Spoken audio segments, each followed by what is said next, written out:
If your goal is to live a better life than the one you have right now, allow me to show you how your quest for confidence is ruining your potential and keeping you stuck. Confidence, defined as the state of feeling certain about something. Also defined as self-assurance in oneself and one's own abilities. Most of us, the bills we pay, the choices we make, the relationships we maintain, it's all for the maintenance and preservation of the comfort we feel in the life we already have. But if you're one of these folks aspiring to more, please understand that real growth and actual change never came from a place of comfort and certainty. A lot of times it started with someone feeling desperate, curious, or so damn fed up that they decided to go for it despite their fears. If your current maintenance program or your current system of operations reeks of comfort and familiarity, it ain't gonna help get you the life you want. You're gonna have to go beyond familiarity, especially if everything in you is screaming out for more freedom, more financial independence, more autonomy. OG Mr. Marshall Goldsmith, put some respect on his name, titled one of his classics, What Got You Here Won't Get You There. Well, that's really what we're talking about today. I followed this one sister. She got 3 kids, busy like the baby Olympics. She living in what looked like the practice house the contractors made in trade school before learning how to build real houses. No nanny, no help, barely got time to wash her face, let alone fix up this broken down house she living in. Her husband out there working a 6 to 5 that's barely covering the Netflix subscription.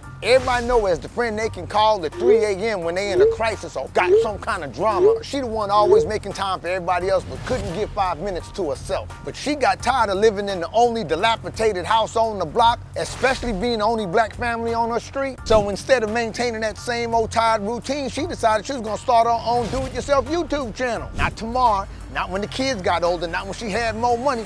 She decided to do it right then and there. In the middle of chaos and overwhelm, she sat down and wrote out a plan to fix up her house on a dope fiend budget. She out here building her dream house while breastfeeding 2 babies at the same time. Type bars in the comments if you know a woman like that. 2 years later, her crib looking like it belonged on $1 million listings. Same husband, same wife, same family, but completely different lifestyle. Word got around on his job that his wife had them remodeling skills, and the next thing you know, the boss's wife is a fan, following on YouTube, wanna come over for dinner, see the house and pick her brain. Her husband got promoted to foreman at the plant, working damn near a third fewer hours and making way more money. She became a remodeling consultant and a social media influencer. Even the house is generating an income because of all the rappers and influencers wanting to film there and pretending it's their house. What changed? I remember back when she was on social media venting her frustrations about her house and all the things it needed and having no help. This one dude had replied in the comments saying that's the problem with women, always waiting for somebody to solve their problem. I was like, damn, that's harsh, but a bunch of people was liking the comment and chiming in. I noticed she had replied to dude's comment, and you know what she said? She said, you right about one thing, I am waiting on something, I just don't know what it is, and then everybody just dog-piled her in the comments after that. But what I think most people miss is that she was having a revelation in that moment. Mind you, this woman living off a shoestring budget got so frustrated she called me for coaching. I ain't no drop in the bucket. My time was expensive, but she was hurt and confused. I coached her through it, and what she realized she was waiting for was assurance and certainty that she wouldn't mess up too bad if she tried. I said, oh, you just want to feel more confident. She said, yeah, can you help me get there? I said, no. Here's what I told her. I said, confidence is a lot like credit. If you're waiting on confidence to change your living situation, confidence ain't gonna come until you start changing your living situation. If you're waiting on confidence to make more money, confidence ain't gonna come until you start making more money. And if you're waiting on confidence to remodel your house, confidence ain't gonna come until you start ripping up them ugly ass floors. Something clicked. From that day forward, she started moving different. Every morning she would get up before the sun even thought about rising. She cut up her energy vampire pick-me-gal friends that was always needing advice. She stopped with the doom scrolling and started goal scrolling. She started reaching out to other do-it-yourself YouTubers. She reached out to like 100 of them, but only 2 of them got back to her. Same woman with a whole different operating system. She did not just upgrade her house, she upgraded her whole existence. For those of us who are genuinely aspiring to a greater life that offers more territory, more satisfaction, more fulfillment, the feeling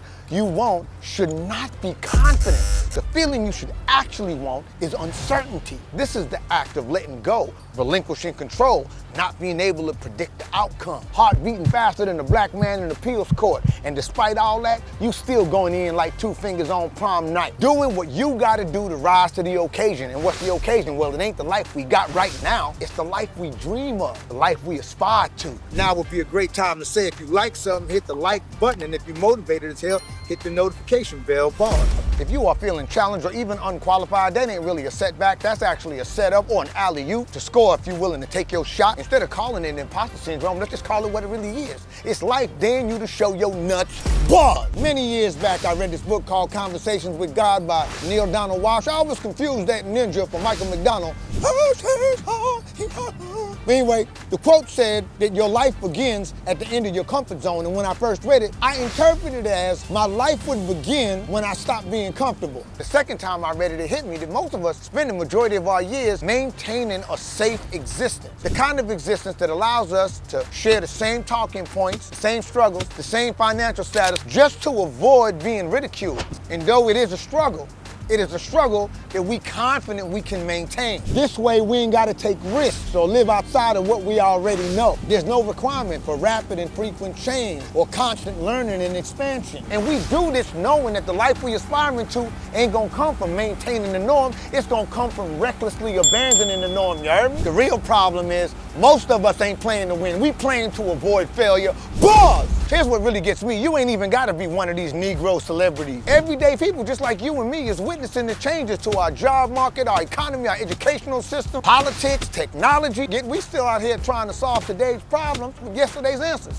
Yesterday's energy, yesterday's solution. We out here trying to secure our future with our parents' retirement strategy. And yet, all that energy we spend maintaining, we just living like a bunch of guppies waiting to get fed, not realizing we to feed a fish. We just making moves in the same 10-gallon fish tank we've been living in this whole time. Contrary to popular belief, you don't need bars to be in prison. Bars! While you sit waiting on confidence, assurance, and certainty, it's a terrified motherfucker out there going after the life you so desperately want. Even a very fit, very capable Mike Tyson admitted to being terrified before jumping into the ring with prize fighter Jake Paul because he hadn't taken an acting class in ages. And Kobe Bryant had the most disruptive quote of them all. He said, "The biggest dreams aren't fueled by belief, they are fueled by doubt." Remember the do-it-yourself I was talking about earlier?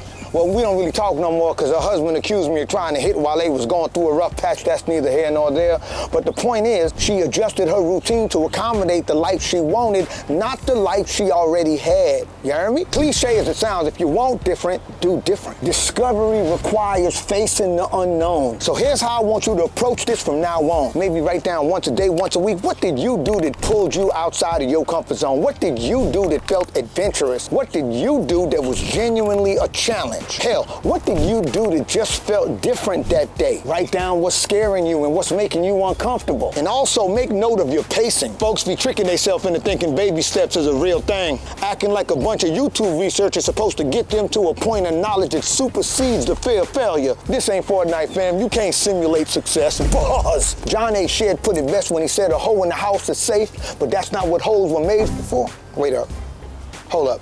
Oh no, that's what he said. He said a ship in the harbor is safe, but that's not what ships were built for. Okay, I see how I got that one mixed up. But what he means is that most of us is sitting safe in the harbor and can't reference one adventure, one risk, one terrifying challenge that we ourselves initiated. As I always say, the strong will survive, but it's the to adapt to change that's gonna feed them. Bars. If we are not questioning whether or not we can rise to the occasion, we ain't doing shit but maintaining the status quo. We are just sitting on comfort and nurturing confidence in the life we already have, instead of doing what's necessary to step into the life that we want. Let me make this shit simple. Confidence is not the catalyst. Confidence is the reward. Bars. Look, fam, if you're trying to make the most out of what life you got left on this planet, this video right here got 25 life lessons that'll give you a sobering reality of what you need to be doing ASAP. And if you struggle with self-doubt due to a rough upbringing, my free coaching is now on demand. Link in the description. Bye.